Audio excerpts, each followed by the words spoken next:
Sebenarnya memang banyak persoalan di UST yang kemudian beberapa waktu belakangan ini kemudian terungkap. Yang selama ini terjadi di UST sebenarnya disembunyikan. Mungkin dari pihak UST juga menaruh semacam apa ya? Ketidaksukaan, bahkan mungkin dendam. Kami tidak sepakat bahwa harus kan kami ditekan supaya harus meminta maaf kan. Ya.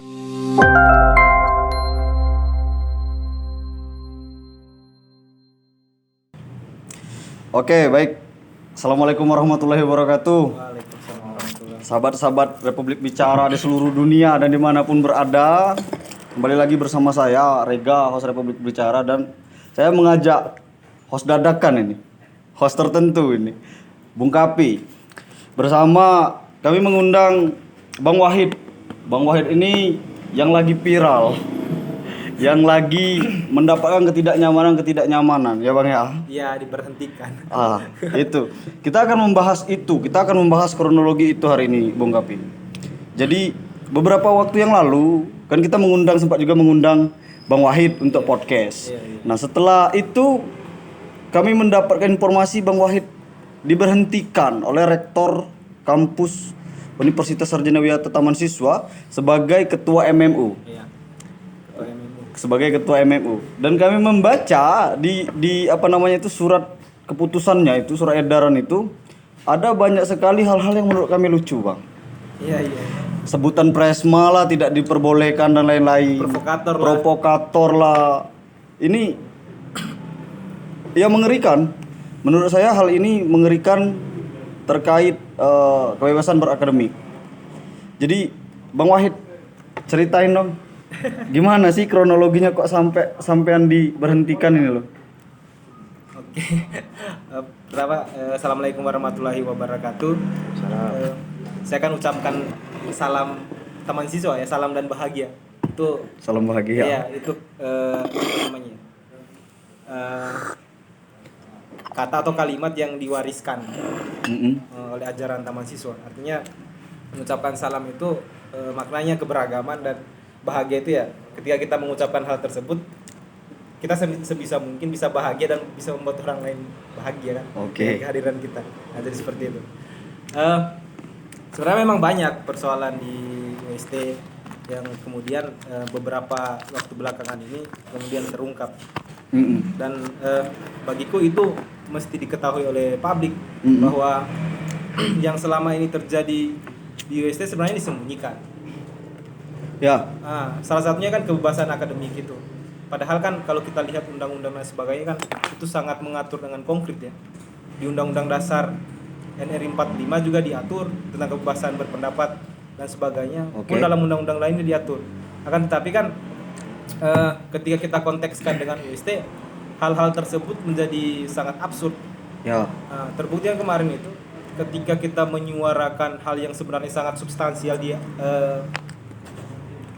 tengah pandemi COVID ini mengenai persoalan SPP yang kemudian lahir tagar mogok bayar SPP, dinamikanya pun naik sebenarnya, dan mungkin nggak tahu apa persoalan rektor itu, apa persoalan rektorat sehingga keluarlah kemudian SK pemberhentian. Ya. SK pemberhentian sebagai ketua MMU. Mungkin itu isu yang paling fenomenal ya bagi di UST. Tapi terlepas dari itu, ini sebenarnya berangkat dari rentetan kejadian yang sebenarnya mungkin dari pihak UST juga menaruh semacam apa ya? Ketidaksukaan, bahkan mungkin dendam. Oke. Dendam karena kan beberapa kawan-kawan saya juga bilang ya kepengurusan kali ini cukup bawel dan cukup ngeyel dalam menyampaikan pendapat kan. Karena tiap kebijakan yang sekiranya itu tidak sesuai dengan kepentingan mahasiswa ya memang kami kritisi dengan cara kami kan. Ya. Tapi ternyata rektor tidak senang dengan itu, dan itu sampai ke jajaran bawahannya tuh semuanya tidak senang. Birokrat kampus. Mungkin kawan-kawan bisa baca di SK tersebut ada yang kemudian alasan penyebutan kata presma. Ya itu. Sebanyak 3 kali. Itu kan sebenarnya kami saya waktu itu dengan sekretaris sempat hadir dalam undangan tersebut membicarakan persoalan ini. Akan tapi dalam pernyataan kami ya, kami tidak sepakat bahwa harus kan kami ditekan supaya harus meminta maaf kan. Ya. Karena itu sudah melanggar bagi mereka. Tapi bagi kami itu sah-sah saja karena itu tidak diatur di statuta maupun ADART MMUKB MUST. Jadi ya secara realnya kami tidak mungkin menyatakan Permohonan maaf. Iya. Berarti dituntut untuk memohon maaf karena sebutan Presma. Sebutan Kemudian aksi digital yang dilakukan itu digital. juga disuruh untuk meminta maaf. Sebenarnya disuruh minta maaf sekaligus untuk tarik Postingan. ya, postingannya dari Instagram. Akan tapi kan bagi kami ya ini kan real protes, real demokrasi kan, bahwa kebebasan berpendapat itu ya salah satu bentuknya seperti ini. Betul. Dan kampus mestinya tidak membungkam, mestinya harus membuka diri untuk kemudian membicarakan oh ternyata memang pendapat mahasiswa ini tentang pembayaran seperti ini. Seperti itu. Ya, jadi itu juga yang membuat dilema di dunia gerakan mahasiswa hari ini. Kita dibenturkan dengan moral seperti yang kita bicarakan di podcast sebelumnya. Kita dikatakan tidak bermoral ketika kita menyuarakan suatu keresahan, kan begitu. Kalau menurut Bang Kapi ini selaku aktivis senior ini, Bang Wahid, kira-kira menanggapi polemik yang sedang terjadi di KBM MU ya, MMU KBM UST ini seperti apa, Bang? Sebetulnya ada hal yang belum terjawab secara lebih detail dari Pak Pres. Oh, Demis ya. Demis sekarang. Demis. Secara administratif Demis. Ada pertanyaan apa yang Anda lakukan? Iya. Persoalan itu ya, terkait dengan persoalan itu. Ada hukum aksi reaksi di situ kawan, bahwa apa yang Anda lakukan akan direaksi oleh Golkar. Coba saya mau mendengar apa yang Anda lakukan. Poin-poinnya mungkin bisa kita lihat dari putusan itu ya. Iya. Tapi kita mungkin belum bisa menangkap secara lebih kronologis poin entry atau per poin gitu ya. Nanti bisa mungkin kita coba lihat secara hukum ataupun secara kebudayaan. Iya. Itu peristiwa terjadi kapan? Yang peristiwa awal ya. Sebenarnya persoalan ini sebenarnya walaupun juga sebelum di MMU pun saya sempat beberapa kali berkonflik, terutama yang di masa pandemi. Tapi kira-kira konkretnya sesuai dengan SK itu persoalan ini dimulai pada saat ada pemberhentian pengurus pengurus MMU yang menurut rektorat itu harus melalui persetujuan rektorat. Itu yang mereka persoalkan. Awal persoalannya di sana. Persoalan. Kalau saya baca ya semenjak kami dilantik. Itu terjadi kapan?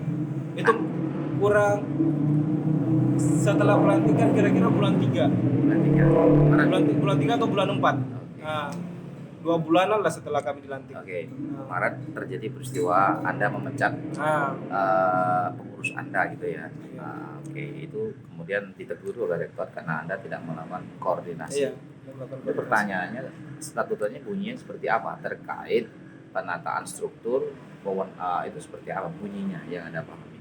Sebenarnya di statuta itu yang terbitan 2020 ya, sebenarnya tidak diatur mekanisme maupun prosedur bagaimana pengelolaan keorganisasian kemahasiswaan ya.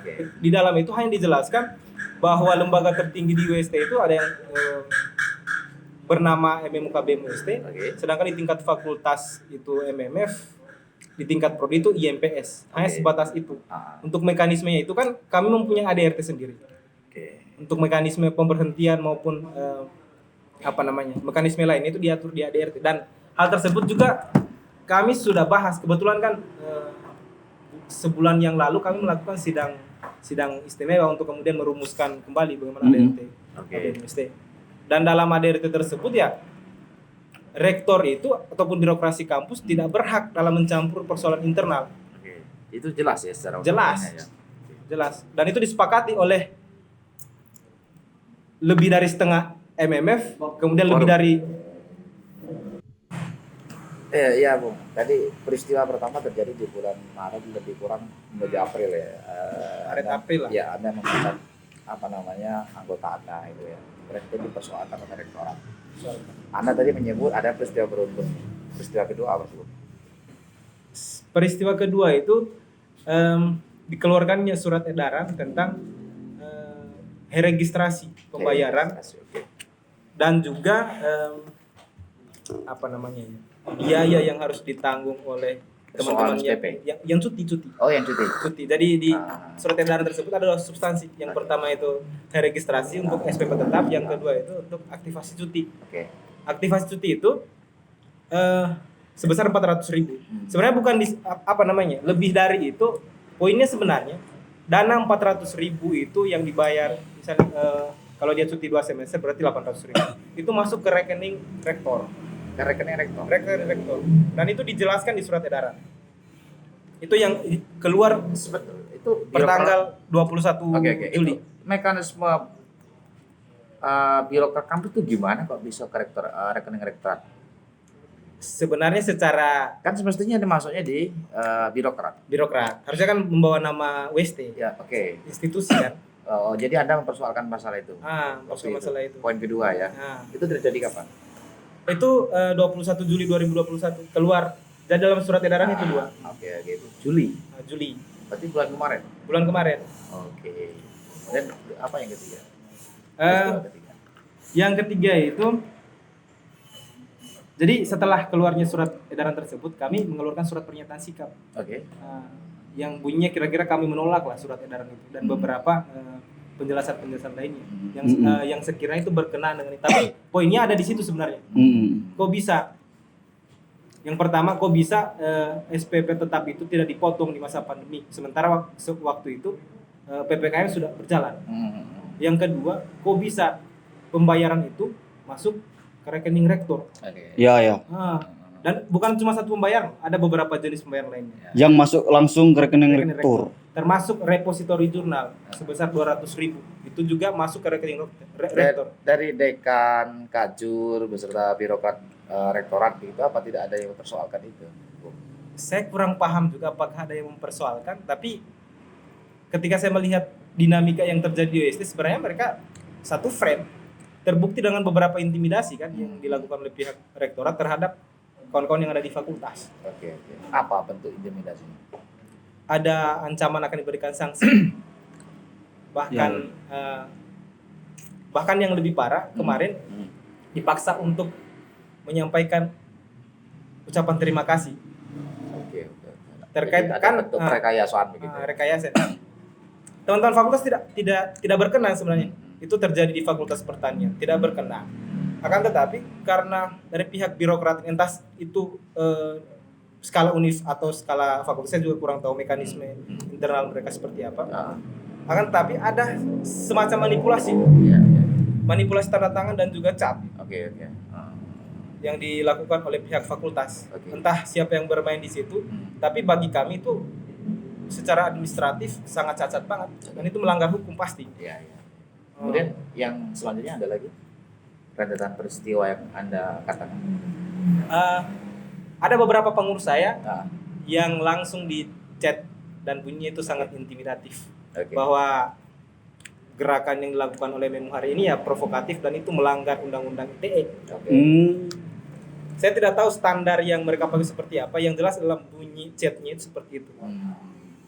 Secara otomatis kan teman-teman ada perasaan agak takut Ya, lah. Apalagi kan kawan-kawan pengurus itu ada yang kemudian sudah ujian dan dia menghadapi wisuda. Secara otomatis karena posisinya memang agak rentan, akhirnya jawaban mereka pun agak diplomatis. Ya. Seperti itu. Iya, pada poin itu sebetulnya memang problem ya. Sepemahaman saya dalam aturan birokratik rektor tidak ada hubungannya dengan soal keuangan. Iya. Nah, maka di situ biasanya kan ada rektor, wakil rektor ya. Wakil rektor itu terbagi wakil rektor 1, wakil rektor 2, 3 dan itu sudah punya wewenang masing-masing ya. Misalkan di senat, kemudian kemahasiswaan, keuangan begitu ya. Iya, keuangan. Nah, mestinya ini rektor kan ini sudah fatal banget ini. Nah, Dan kapan putusan Anda dilengserkan dari presiden Dilengserkan. mahasiswa ya atau dipecat itu? Itu saya dilengserkan tanggal 5 Agustus pagi. 5 Agustus. Suratnya keluar ya Pak? Suratnya itu sebenarnya dibikin tanggal 4, tapi dikirim ke saya itu tanggal 5. Kurang lebih jam pukul 8 atau 9 pagi. Pada saat saya baru bangun. Lalu apa yang Anda lakukan? Setelah surat itu keluar sebenarnya apa namanya ya? Tapi saya ingin bicara dulu sebelum surat itu keluar ya. Ya.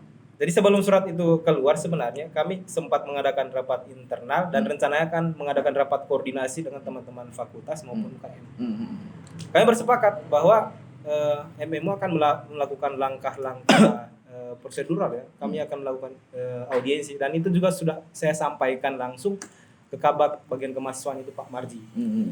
Beliau juga sudah ACC dan kemudian akan disodingkan ke rektor. Selang beberapa menit sudah ada jawaban bahwa rektor mengiyakan asalkan ada surat permohonan untuk melakukan audiensi. Ada kesepakatan itu sebelum tanggal 5 keluar itu ya. Akan tapi saya bingungnya tanggal 5 itu kok bisa tiba-tiba surat itu keluar. Oke lah, mungkin ada beberapa propaganda media yang berkembang kan. Ada propaganda yang dimainkan, tapi bagiku itu karena kita sudah bersepakat bahwa akan melakukan pembicaraan di audiensi ya, harusnya mereka bisa tetap konsisten dengan pembicaraan itu. Bahwa langkah konkret yang bisa dilakukan, kita bisa bicara tatap muka. Saya juga sudah sempat melakukan di chat itu ya, kan tidak tatap langsung. Sempat melakukan negosiasi tentang besaran kuota kan yang akan mengikuti audiensi. Jadi udah diatur, tapi keluar surat itu. Surat pemberhentian. Nah, saya lanjut dari pertanyaan tadi, apa yang kami lakukan pasca itu? Sebenarnya kami kembali ingin merapatkan internal, tapi ternyata internal mulai kocar-kacir.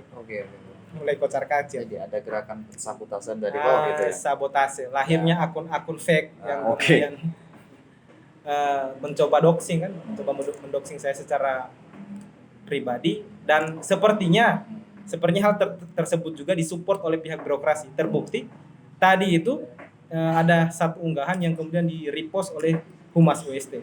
Ya bagiku ini bukan kejadian yang kebetulan. Bukan kejadian yang kebetulan karena ketika merepost hal tersebut kan artinya bersepakat dengan persoalan itu. Bersepakat dengan konten-konten yang dikeluarkan oleh akun fake tersebut. Mungkin saya akan sebutkan akun fake-nya. Fakta UST. Fakta UST yang acap kali mempropaganda di media ya. Dan doxing sebenarnya, penyerangan secara pribadi. Iya. Dan itu sebenarnya kalau kita tempuh jalur hukum sebenarnya bisa dipersoalkan. Tapi kan kami mencoba untuk melakukan metode lain kan. Bahwa ya oke lah ini doxing tapi mungkin bisalah kita sedikit melahirkan metode yang relatif baru ya. Seperti itu. Langkah selanjutnya ya sebenarnya kami juga membangun solidaritas sebenarnya. Kami juga membangun solidaritas dengan beberapa aliansi yang ada di Jogja, bahkan aliansi yang ada di nasional, bahwa persoalan ini sebenarnya bukan hanya persoalan yang terjadi di UST, itu yang perlu dicatat. Karena seperti ini beberapa kampus pun termasuk UI yang kemarin yang sempat viral kan, dan juga UNES sebenarnya mengalami persoalan yang sama. Ketika menyampaikan kritik ada semacam pemanggilan, tapi sebenarnya kami parahnya sampai pada pemecatan atau pemberhentian. Jadi bagiku ini persoalan yang sangat besar. Betul. Oke. Kalau menurut sahabat-sahabat Republik Bicara kira-kira bagaimana persoalan yang sedang menimpa Bang Wahid ini? Ketua MMU yang diberhentikan oleh rektor karena menyuarakan aspirasi mahasiswa, kemudian yang doxing oleh beberapa akun fake yang kemungkinan bekerja sama juga oleh pihak birokrat kampus. Silakan sahabat-sahabat semua untuk disampaikan tanggapannya di kolom komentar. Lanjut Bang Kapi. Apa yang terjadi di Bung siapa? Wahid ini ya luar biasa ya. Adalah satu gejala yang dibilang baru enggak juga ya, di Jogja itu juga banyak banget ya terjadi. UP45 kan sampai sekarang pun kasus DO juga belum selesai. Ya, memang pada akhirnya kita akan berbicara pada bagaimana pengelolaan pendidikan atau perguruan tinggi ya. Seperti apa konsepsi manajemen atau manajerial perguruan tinggi. Kalau apa yang kemudian dilakukan oleh Pak Rektor itu jelas dalilnya kurang kuat. Satu, misalkan perihal penggunaan istilah Prisma. Itu jelas sangat. Sepertinya kalau aku jadi penguai saya bisa menentang balik ya. Bapak dasarnya apa? Oke. Apa Bapak tidak pernah aktif di dunia organisasi semasa mahasiswa atau bagaimana? Yang jelas pada titik itu dalilnya sangat lemah.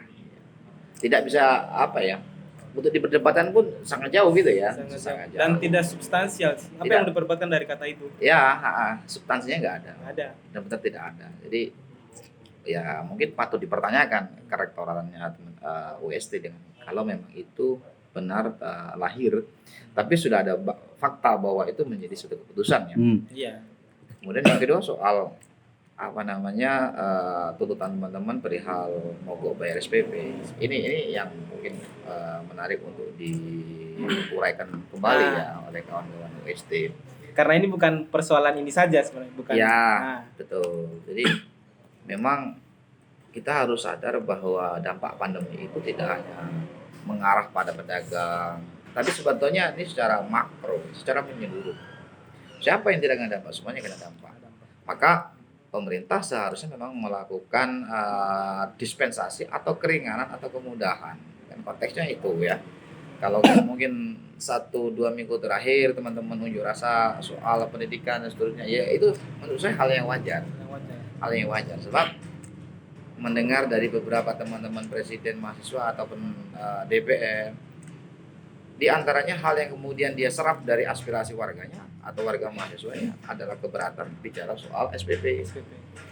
Oke, dia memang seolah hanya minta dari orang tua, tapi orang tua juga mungkin multi background ya, ada mungkin PNS, ada mungkin petani, ada mungkin juga informal dan seterusnya, beragam banget. Nah, sementara mendengar atau mengutip dari pernyataan teman-teman Forum Warga Jogja, sampai pada hari ini pun sekelas pengusaha kecil itu belum mendapat penanganan. Belum mendapat penanganan yang sangat strategis dan memudahkan. Dan ya saya tidak bisa tidak bisa menyalahkan, dan itu mungkin ya hal yang wajar dan itu mungkin harus dilakukan. Sebagai para aktivis itu yang memang harus dilakukan. Nah, sisi yang lain mungkin ya Bung Wahid mungkin satu di antara sekian banyak orang mahasiswa UST yang beruntung. Gitu ya. Beruntung ya. Iya, sangat beruntung. Karena tidak ada orang besar tanpa mengalami ujian yang besar, Bung. Sepakat ya. Oke, jadi mungkin Anda termasuk orang yang paling beruntung se-UST gitu ya. Oke. Ya, kalau Bung Rega kan ya ujiannya kecil, jadi ya begitu lah kira-kira.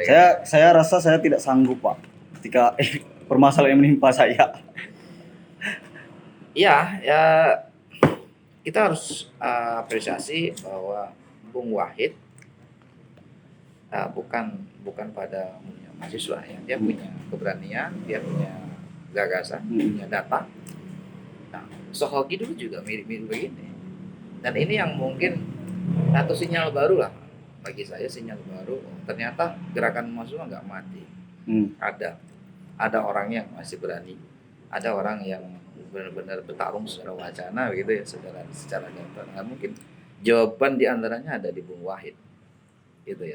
Terlepas soal bagaimana konsepsi pendidikan itu sangat ruwet banget ya. Luas banget. Ruwet banget. Tapi apalagi kalau kita bicara tentang konsep ketamahasiswaan atau Ki Hajar Dewantara itu yang paling menjadi polemik tentunya. Itu kampus kebangsaan, kampus pendidikan yang pada kenyataannya hari ini kok seperti ini. Ya, itu kan melahirkan banyak polemik dan pertanyaan. Ya.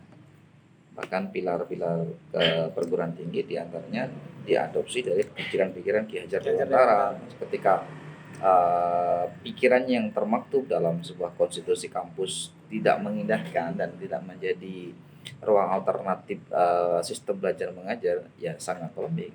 Iya. Jadi dia gagal mendeskripsikan bahwa UST menjadi cerminan atau konsepsi pendidikan Indonesia. Iya, Sudah menjadi ada kegagalan di situ.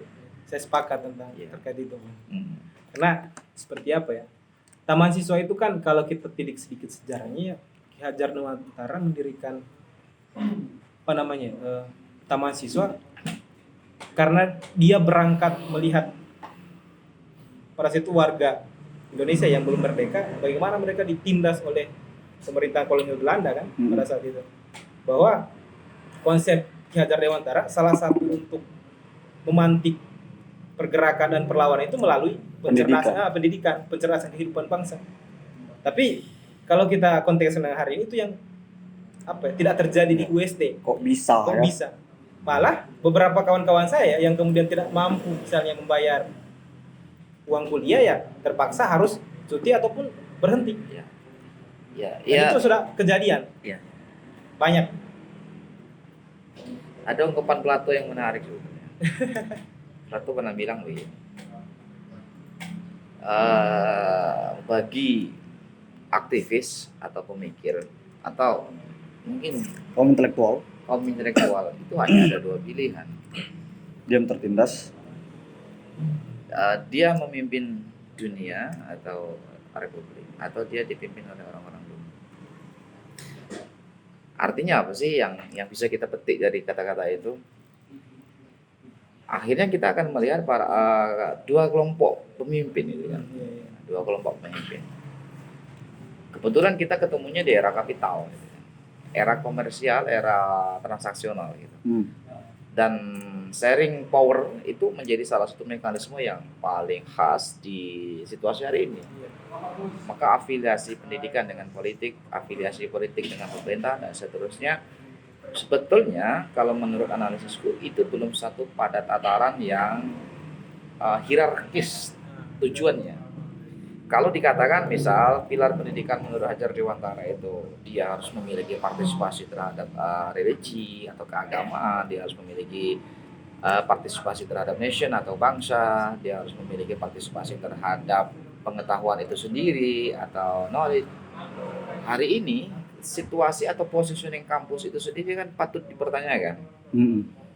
Pertanyaan sederhana, ada berapa juta mahasiswa yang disarjanakan dalam 1 tahun? Oke. Pertanyaan kedua, apa yang berubah atas reproduksi sarjana, magister, dan doktor yang ada? Apakah kita mulai berpikir dan berandai-andai kelak 2-3 tahun ke depan kita akan memproyeksikan A, kemudian 3-4 tahun kita memproyeksikan B? Itu saya kira tidak muncul. Itu menandakan bahwa pendidikan bukan sebagai apa yang dicita-citakan oleh para penikmat kita. Oke. Itu sangat persoalan ketika dibenturkan pada peradaban kapital, peradaban kapitalisme. Sangat persoalan. Karena bukan pada asas kerepresentatifan, tetapi dia bertumpu pada asas kekuatan finansial. Oh, yang berduit bisa bersekolah. Ya. Hah?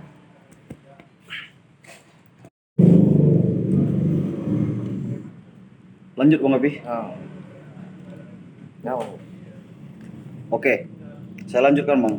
Berarti tadi saya mendengar titik permasalahannya itu kalau diruntutkan mulai dari Abang memberhentikan dua pengurus MMU yang tidak melapor ke rektor gitu. Ya, persoalan internal ya, Ya. kira-kira. Kemudian Rektor mempersoalkan kalau harus persetujuan. ya.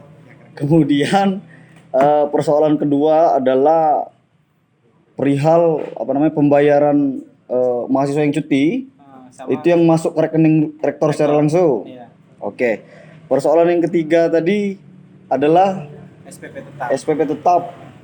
Kemudian aksi digital mogok bayar SPP. Oke Bang Wahid. Sejauh ini Bang, solidaritas yang dibangun mahasiswa DIY atau yang lain, ini kira-kira seperti apa Bang? Sebenarnya kalau ngomong solidaritas cukup ini ya, maksudnya cukup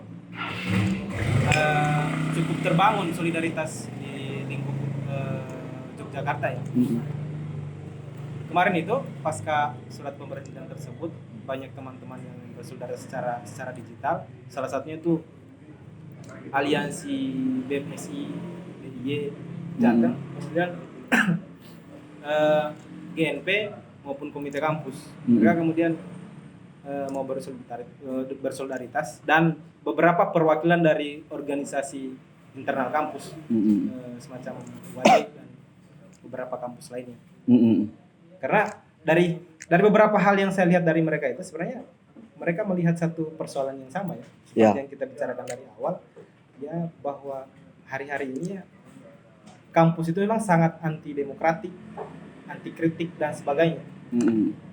Terbukti beberapa kali misalnya kawan-kawan melakukan kritik ya kalau bukan surat pemanggilan ya seperti hari ini surat pemberhentian.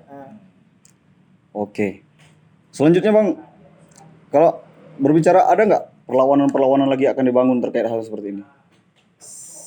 Kalau dari saya kalau dari saya dan mungkin juga dari kawan-kawan saya di UST ya bagiku ini satu hal yang harus diperjuangkan.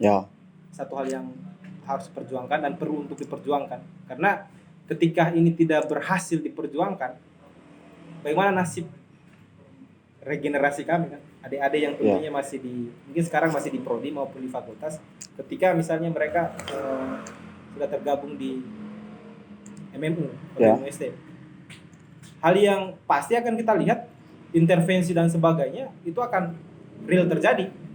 Betul. Real terjadi dan pemaknaan tentang representasi mahasiswa secara umum di UST itu kemungkinan besar akan hilang. Jadi jatuhnya mereka akan menjadi budak-budak rektor atau budak-budak birokrasi kampus. Kemudian apapun yang dikatakan oleh kampus itu juga yang akan mereka lakukan. Oke.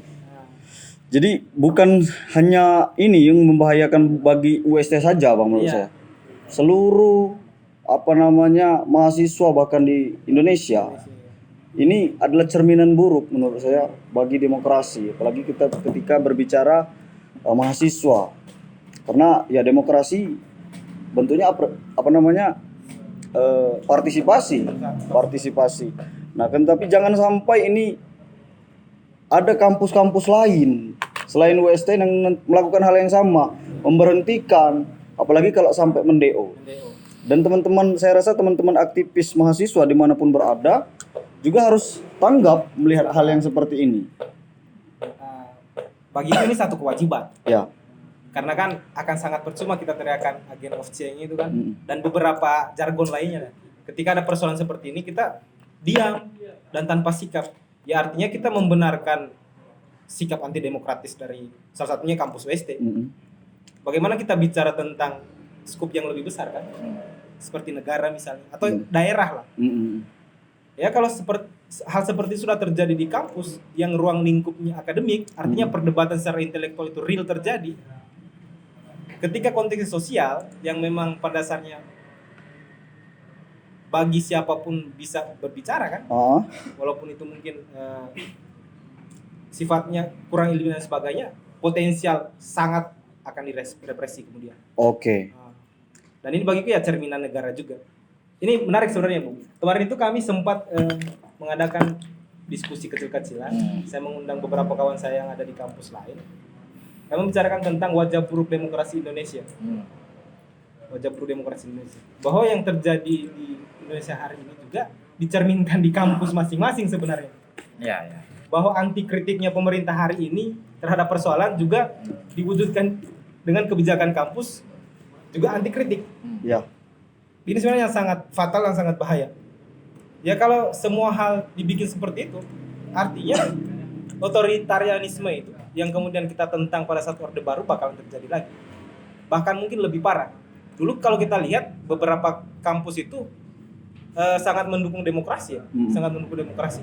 Kalau hari ini kampus juga bersepakat dengan pemerintah yang anti kritik dan menerapkannya juga di kampus. Nggak ada celah bagi aktivis untuk menyuarakan pendapat. Sedikit-sedikit ada undang-undang ITE. Surat edaran kemarin itu salah satu alasannya juga undang-undang ITE.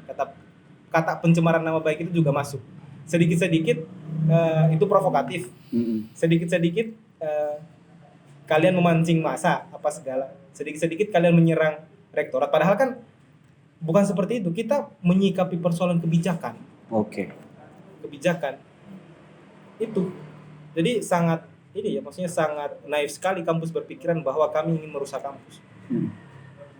Sangat naif sekali kalau mereka berpikir seperti itu. Sepakat saya. Karena sejauh itu itu yang mereka tunjukkan. Bahwa seolah-olah dengan gerakan semacam ini akan menurunkan kredibilitas bahkan akreditasi kampus ya. Ya kira-kira seperti itu.